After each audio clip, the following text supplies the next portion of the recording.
नमस्कार दोस्तों, मैं अन्नू कपूर आप सभी रसिक श्रोताओं का स्वागत करता हूं इस शो में जिसका नाम है सुहाना सफर विद अन्नू कपूर।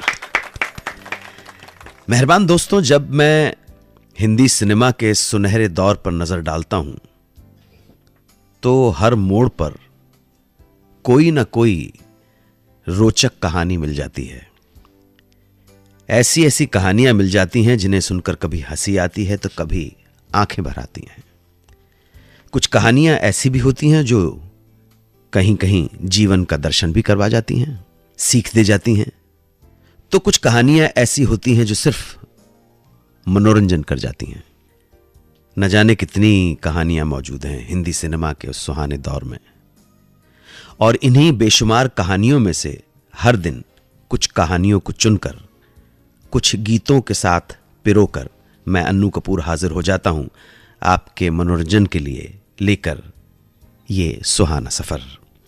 तो आइए आज के सुहाने सफर का आगाज करते हैं। हम हिंदी सिनेमा के जिस दौर के किस्से, कहानियां और गाने आपको सुनाते हैं, ये वो दौर था जब फिल्म इंडस्ट्री के लोगों के बीच एक हारमनी थी, एक दूसरे के लिए बहुत इज्जत थी, रिगार्ड था, कंपटीशन था, मगर ये कंपटीशन हेल्दी कंपटीशन था। ये वो जमाना भी था जब हिंदुस्तान में आज के मुकाबले अपने बड़ों का आदर उस जमाने में थोड़ा सा ज्यादा था। आंखों में एक शर्म का पर्दा था, एक लिहाज था। शायद यही माहौल था जिसकी वजह से एक फाइनेंसर ने अपना पैसा यश चोपड़ा को उनकी पहली प्रोड्यूस की जाने वाली फिल्म के लिए अपने हाथ से नहीं बल्कि उनके बड़े भाई साहब के हाथ से दिलवाया।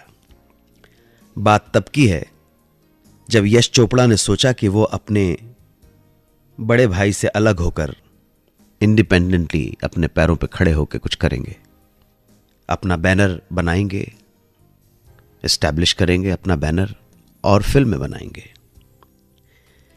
इसीलिए 70 की शुरुआत में उन्होंने दाग को खुद ही प्रोड्यूस करने का सोचा। आज तक वो अपने बड़े भाई साहब की कंपनी के लिए काम कर रहे थे। उन्हें फाइनेंस, प्रोडक्शन वगैरह का इतना एक्सपीरियंस नहीं था, मगर फिर भी ये तय कर रखा था कि जब अपनी फिल्म बनानी है तो सब कुछ अपने आप करना है।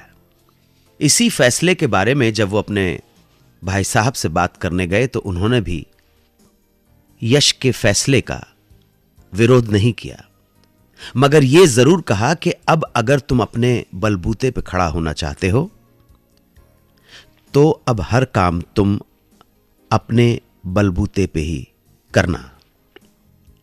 फिल्म के लिए पैसा जुटाना, स्टार्स लाना और भी सारी चीजें अब तुम्हें बिना मेरे नाम, मेरे सपोर्ट, मेरे मदद के करनी होगी। और इस बात को यश जी ने माना भी। उन्होंने इस फिल्म के लिए कभी भी अपने बड़े भाई साहब से मदद नहीं मांगी। जब दाग फिल्म के लिए फाइनेंस जुटाने की बात आई तो सबसे पहले राखी ने यश चोपड़ा से कहा कि यश, मेरे पास कुछ पैसे हैं, तुम फिल्म बना रहे हो, प्रोड्यूस कर रहे हो, अगर तुम्हारे कुछ काम आए हैं तो ले लो। यश जी इस बात से इतने इंप्रेस हुए कि राखी ने बिना किसी तरह की शर्त रखे, टर्म्स एंड कंडीशन, पैसा कब लौटाओगे, ब्याज है कि नहीं है, क्या दोगे, कितना, ये सब पूछे बिना ही फाइनेंस देने की पेशकश की।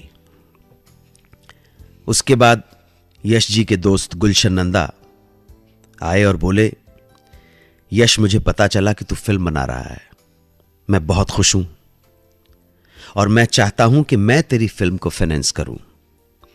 बोलो, इस फिल्म के लिए कितने रुपए की जरूरत है?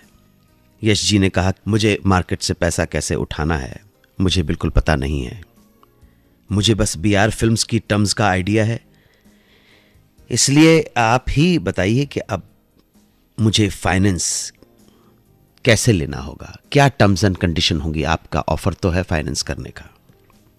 तब गुलशन जी ने कहा कि मैं तो किसी भी टर्म्स पे तुम्हें फाइनेंस करने को रेडी हूं, तुम्हारा जो दिल आए वो टर्म्स तय कर लेना।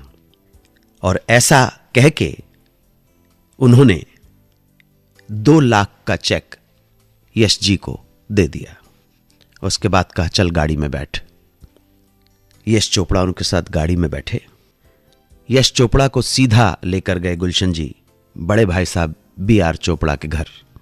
और वहां जाकर B.R. चोपड़ा जी से कहा कि भाई साहब, यश अपनी पहली फिल्म प्रोड्यूस करने जा रहा है, ये 2 लाख का चेक आप अपने हाथ से आशीर्वाद के रूप में यश को दे दें। यश जी ने अपने एक इंटरव्यू में कहा कि गुलशन जी का ये भाव देखकर और बड़े भाई साहब से वो चेक लेते हुए उनकी आंखें छलक गई थीं। उस दिन से उनके दिल में गुलशन जी का स्थान और कहीं ज्यादा ऊंचा हो गया। किसकी वजह से सुरैया जी का प्यार शादी के अंजाम तक नहीं पहुंचा और great actress, singer, star Suraiya रह गईं सारी उम्र कुंवारी। 92.7 बिग FM पर सुनते रहिए सुहाना सफर विद अनु।